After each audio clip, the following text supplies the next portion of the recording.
Hi everyone, welcome back to our channel VRS learning. இன்றைக்கி நம்ம வீடியோவில் என்ன கண்டென்ட் அப்படிங்கிறத ஆல்ரெடி தம்ப்நெயிலே பார்த்துருப்பீங்க. இப்போ வாங்க டைம் வேஸ்ட் பண்ணாமல் டேரெக்டாக video number 127. Day and night occur because earth spins about an axis called geographic axis. இப்போ பூமியில் பார்த்தீங்க அப்படின்னா இரவு பகல் அப்படின்னு மாறி மாறி வருது. இது எதனால் நடக்குது அப்படின்னா, அதாவது நம்ம எர்த் வந்து ஒரு ஆக்சிஸை பொறுத்து ஸ்பின் ஆகிட்டே இருக்குது. அந்த ஆக்சிஸை தான் நம்ம ஜியோகிராஃபிக் ஆக்சிஸ் அப்படின்னு சொல்கிறோம். ஓகேவா? Next, a vertical plain passing through the geographic axis is called geographic meridian. இப்போ அந்த ஜியோகிராஃபிக் ஆக்சிஸுக்கு வெர்டிக்கலாக ஒரு பிளைன் வந்து பாஸ் ஆகுது. அதை நம்ம ஜியோகிராஃபிக் மெரிடியன் அப்படின்னு சொல்லுவோம். ஓகேவா? And a great circle perpendicular to earth's geographic axis is called geographic equator. அந்த எர்த்துடைய ஜியோகிராஃபிக் ஆக்சிஸுக்கு ஒரு பெரிய சர்க்கிள் வந்து பெர்பெண்டிகுலராக வந்து போகுது. அதை நம்ம வந்து ஜியோகிராஃபிக் ஈக்குவேட்டர் அப்படின்னு சொல்லுவோம். இது வந்து உங்களுக்கு கன்ஃபியூஸ் பண்ணுற மாதிரி தான் இருக்கும். டயக்ராம் ட்ராப் பண்ணி நீங்கள் ரிலேட் பண்ணி படிக்கும் பொழுது ஈஸியாக இருக்கும். A straight line which connects magnetic poles of earth is known as magnetic axis. எர்த்துடைய மேக்னெட்டிக் போல்ஸை கனெக்ட் பண்ணக்கூடிய ஒரு ஸ்ட்ரெயிட் லைனை தான் நம்ம வந்து மேக்னெட்டிக் ஆக்சிஸ் அப்படின்னு சொல்கிறோம். Page number 128. A vertical plane passing through magnetic axis is called a magnetic meridian. Magnetic axis அப்படின்னா எர்த்துடைய மேக்னெட்டிக் போல்ஸில் பாஸ் ஆகக்கூடிய அந்த ஸ்ட்ரெயிட் லைனை தான் மேக்னெட்டிக் ஆக்சிஸ் அப்படின்னு சொல்கிறோம். இப்போ அதுக்கு வந்து வெர்டிக்கலாக ஒரு பிளைன் பாஸ் ஆகுது. அதை நம்ம மேக்னெட்டிக் மெரிடியன் அப்படின்னு சொல்கிறோம். And a great circle perpendicular to earth's magnetic axis. அந்த எர்த்துடைய மேக்னெட்டிக் ஆக்சிஸ்க்கு ஒரு பெரிய சர்க்கிள் பெர்பெண்டிகுலராக போகுதுன்னு சொல்கிறாங்க. அதை நம்ம மேக்னெட்டிக் ஈக்குவேட்டர் அப்படின்னு சொல்கிறோம். நெக்ஸ்ட் அதே பேஜில் பார்த்தீங்க அப்படின்னா, at higher latitudes the declination is greater whereas near the equator the declination is smaller. Latitude வந்து அதிகமாக இருக்கும்போது டெக்ளினேஷன் கிரேட்டராக இருக்கும். இப்போ ஈக்குவேட்டர் பக்கத்தில் இருக்கும்போது டெக்ளினேஷன் வந்து ரொம்பவே ஸ்மாலராக இருக்கும்னு சொல்கிறாங்க. இன் இந்தியாவில் declination angle is very small. And for Chennai பார்த்திங்க அப்படின்னா மேக்னெட்டிக் டெக்ளினேஷன் ஆங்கிள் வந்து -1 டிகிரி 16 மினிட்ஸ், அதாவது நெகட்டிவில் தான் வேல்யூ இருக்குன்னு சொல்கிறாங்க. வேல்யூ நோட் பண்ணிக்கோங்க. Next for Chennai inclination angle is 14 degree 28 minutes. இது பாசிட்டிவான வேல்யூ. இதை நோட் பண்ணிக்கோங்க. 130ல் SI unit of magnetic ampere metre square. ஓகேவா? Next SI unit of magnetic field பார்த்தீங்கன்னா newton, ampere inverse, metre inverse, நம்ம டெஸ்லா அப்படின்னு கூட சொல்லலாம்.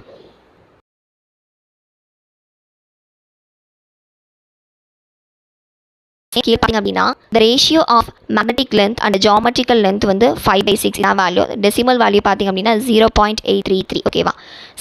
the ratio of geometrical length and magnetic length அப்படின்னு கேட்கும்போது 6/5 அப்படின்னு மாறிடும். அதுக்கேற்ற மாதிரி நீங்கள் டெசிமல் வேல்யூ எழுதிக்கணும். கரெக்டாக மேக்னெட்டிக் லென்த் இல்லை ஜியோமெட்ரிக்கல் லென்த் இருக்கா அப்படிங்கிறது.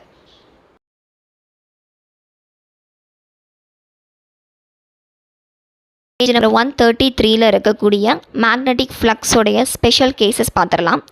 when B vector is normal to the surface, சர்ஃபேஸ்க்கு பெர்பெண்டிகுலராக வந்து மேக்னெட்டிக் ஃபீல்டு வந்து போகும்பொழுது தீட்டா வந்து 0 டிகிரி. நார்மல் அப்படின்னா 90 தானே வரணும். ஏன் நம்ம 0 சொல்கிறோம் அப்படின்னா மேக்னெட்டிக் ஃப்ளக்ஸை பொறுத்த வரைக்கும் டோட்டலாக 90 இருக்கும். 90லேருந்து இங்கே நார்மல் அப்படின்னா 90யை மைனஸ் பண்ணுறோம். அப்போ 0 டிகிரி நமக்கு கிடைக்கும். அப்போ மேக்னெட்டிக் ஃப்ளக்ஸோடைய ஃபார்முலா பார்த்திங்க அப்படின்னா 5B = BA cos தீட்டா. தீட்டாக்கு 0 டிகிரி அப்ளை பண்ணிங்க அப்படின்னா 1 கிடைக்கும். 1 × BA வந்து BA. ஓகேவா?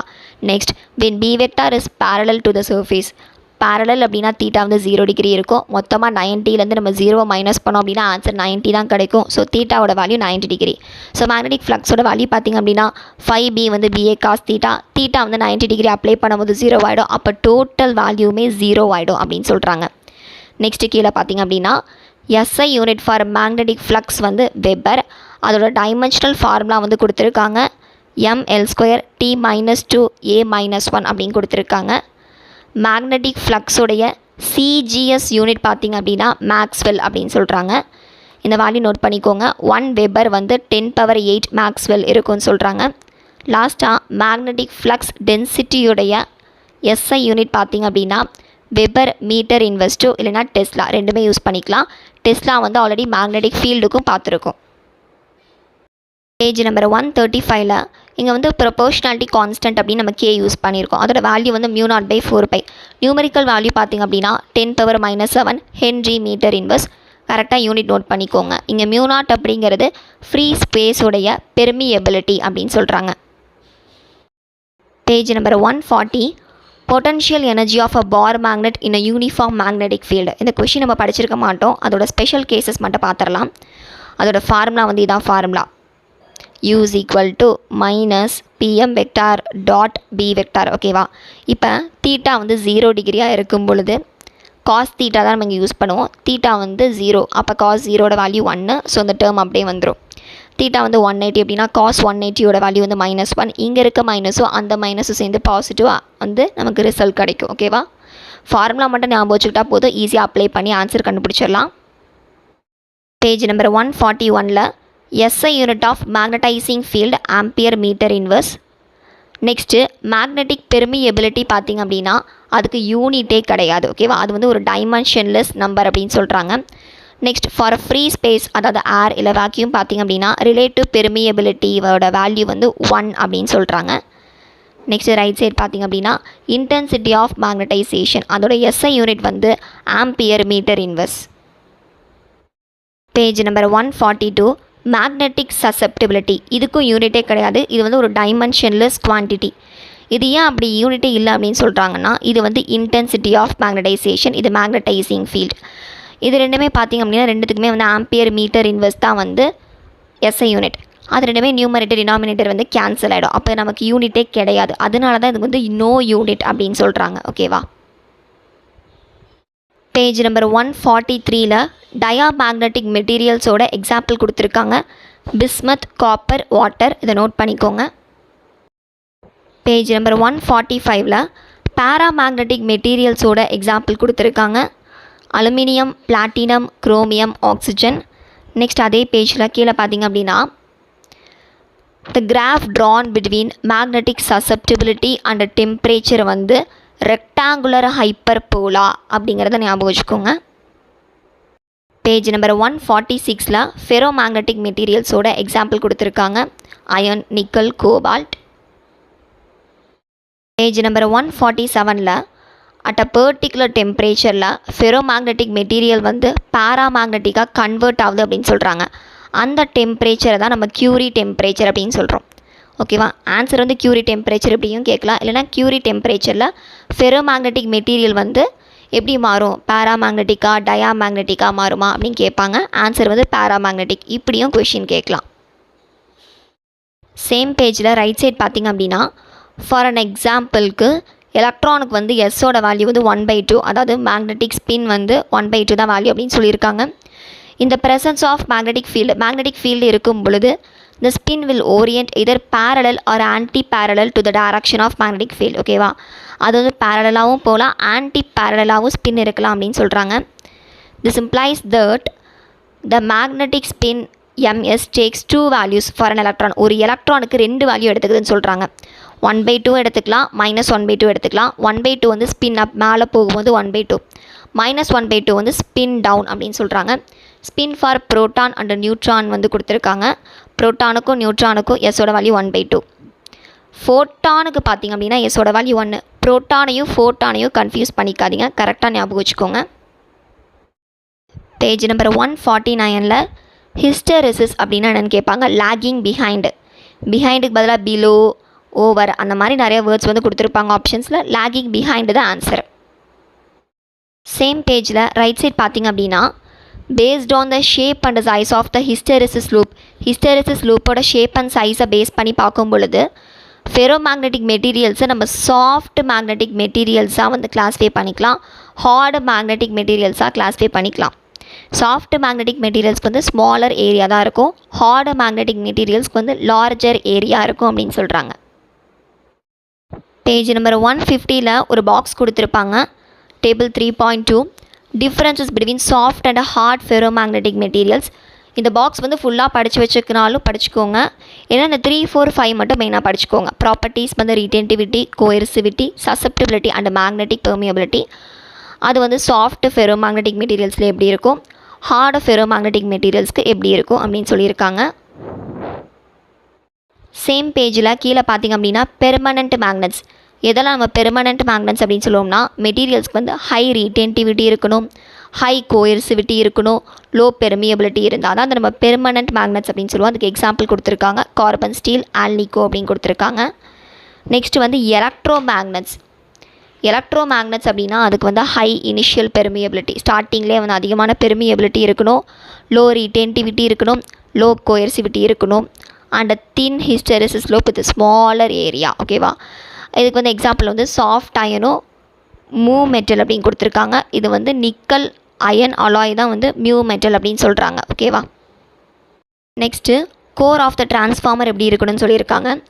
The materials with a high initial permeability, large magnetic induction and a thin hysteresis slope with a smaller area are needed to design transformer cores. Example வந்து soft iron. இந்த examples ஞாபகம் வச்சுக்கோங்க. இந்த ரீடென்டிவிட்டி, கோயர்சிவிட்டி, permeability, அதுக்கப்புறம் hysteresis, இது எல்லாமே நான் explain பண்ணணுங்கிற அவசியம் இல்லை. ஏன்னா ஆல்ரெடி இதில் 2 மார்க்கில் இருக்குது. அதில் மீனிங் பார்த்துக்கோங்க. பேஜ் நம்பர் 158ல் tangent galvanometer is a device used to detect very small current. ரொம்ப ஸ்மால் கரண்ட்டை டிடெக்ட் பண்ணுறதுக்காக tangent galvanometer யூஸ் பண்ணுவாங்க. galvanometer அப்படிங்கிறது கரண்ட்டை மெஷர் பண்ண யூஸ் பண்ணுறது. ரொம்ப ஸ்மால் கரண்ட்டை மெஷர் பண்ணுறதுக்கு tangent galvanometer யூஸ் பண்ணுவாங்க. ஓகேவா? இது வந்து இதோட ஒர்க்கிங் வந்து tangent லாவை பேஸ் பண்ணி தான் இருக்கும் அப்படின்னு சொல்கிறாங்க.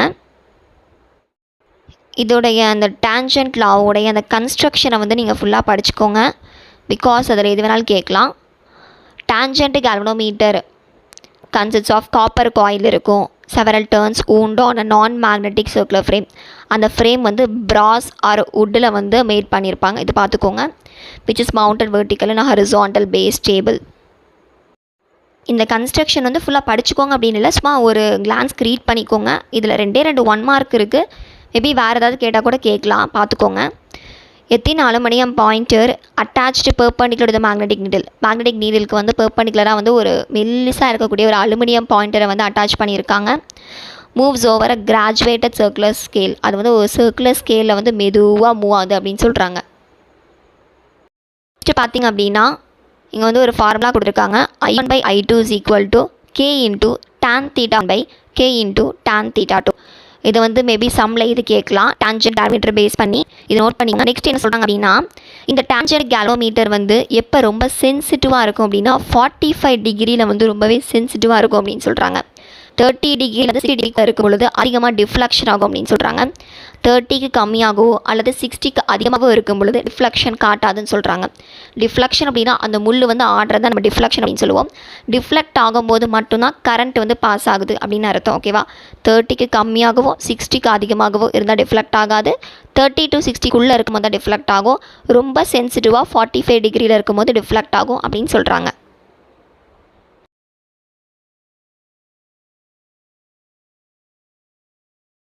நெக்ஸ்ட்டு பார்த்திங்க அப்படின்னா ரிடக்ஷன் ஃபேக்டர் அப்படின்னு ஒரு டேர்ம். அந்த ஃபேக்டர் அதோட எஸ்ஐ யூனிட் பார்த்திங்க அப்படின்னா ஆம்பியர். நோட் பண்ணிக்கோங்க. நம்பர் 161ல் கைரோ மேக்னெட்டிக் ரேஷியோ EI/M. ஓகேவா?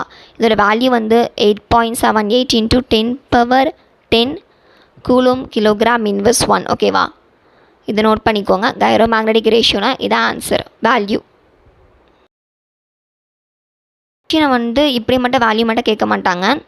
எப்படி கேட்பாங்க அப்படின்னா, it must be noted that the gyromagnetic ratio is a constant of proportionality which connects. அது இதுலேருந்து கேட்பாங்க.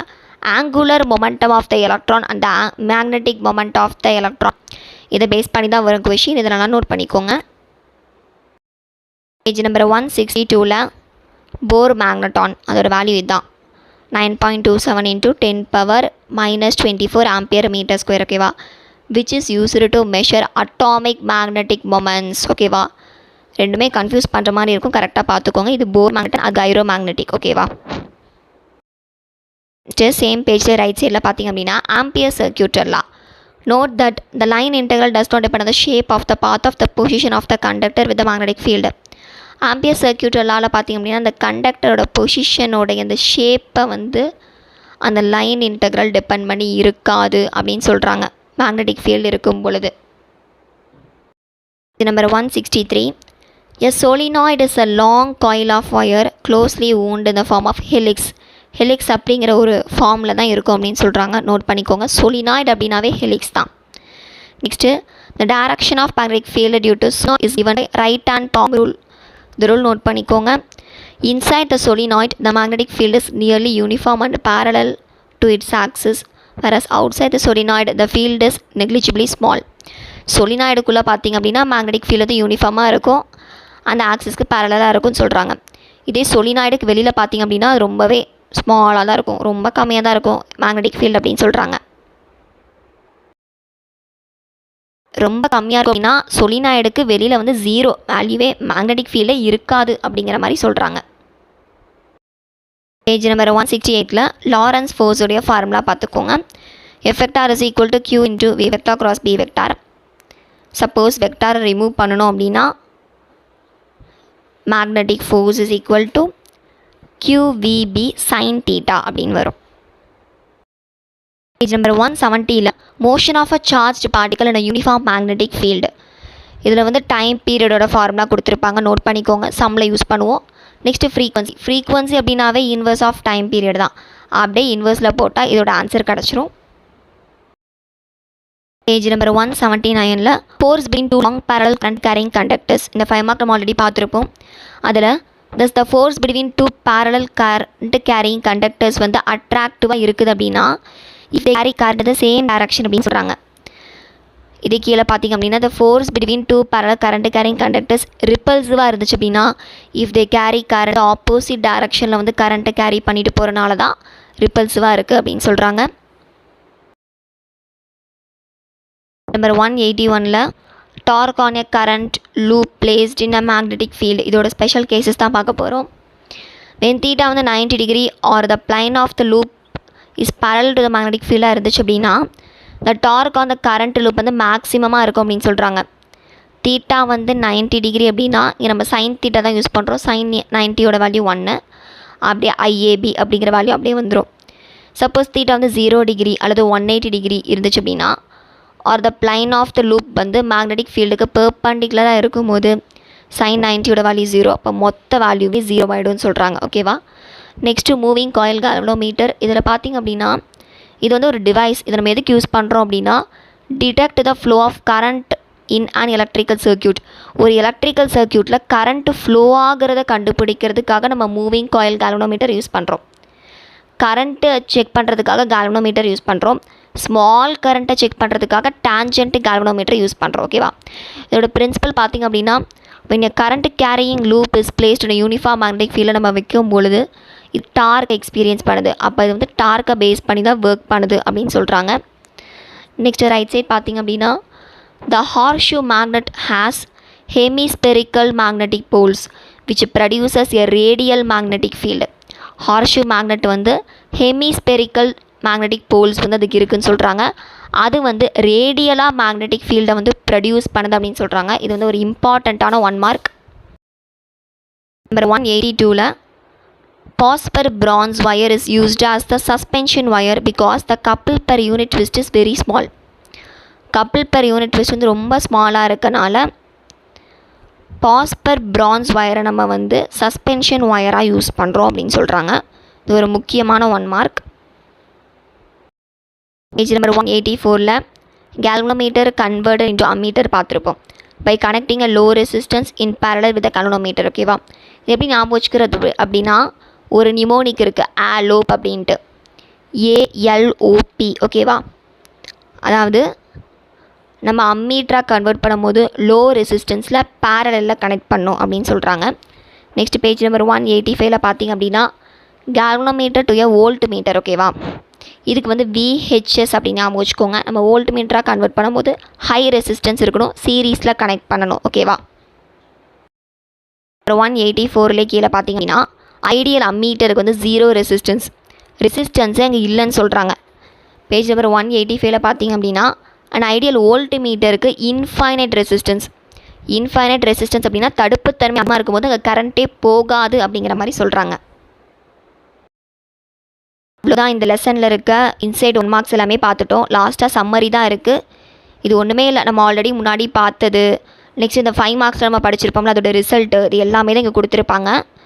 5 மார்க்ஸோட ரிசல்ட்டை நல்லா பார்த்துக்கோங்க. ஏன்னா வந்து இது வந்து ப்ராப்ளம்ஸ் கேட்கும் போது அதை நம்ம வந்து எழுதுறதுக்கு ஈஸியாக இருக்கும். சம்மரி வந்து ஒரு கிளான்ஸ் வந்து ஃபுல்லாக பார்த்துக்கோங்க. அவ்வளோதான், இந்த வீடியோ முடிஞ்சுது. இந்த வீடியோவை ஸ்கிப் பண்ணாமல் பார்த்துருந்தீங்க அப்படின்னா கண்டிப்பாக உங்களுக்கு ரொம்பவே யூஸ்ஃபுல்லாக இருக்கும். நெக்ஸ்ட் வீடியோவில் பார்க்கலாம்.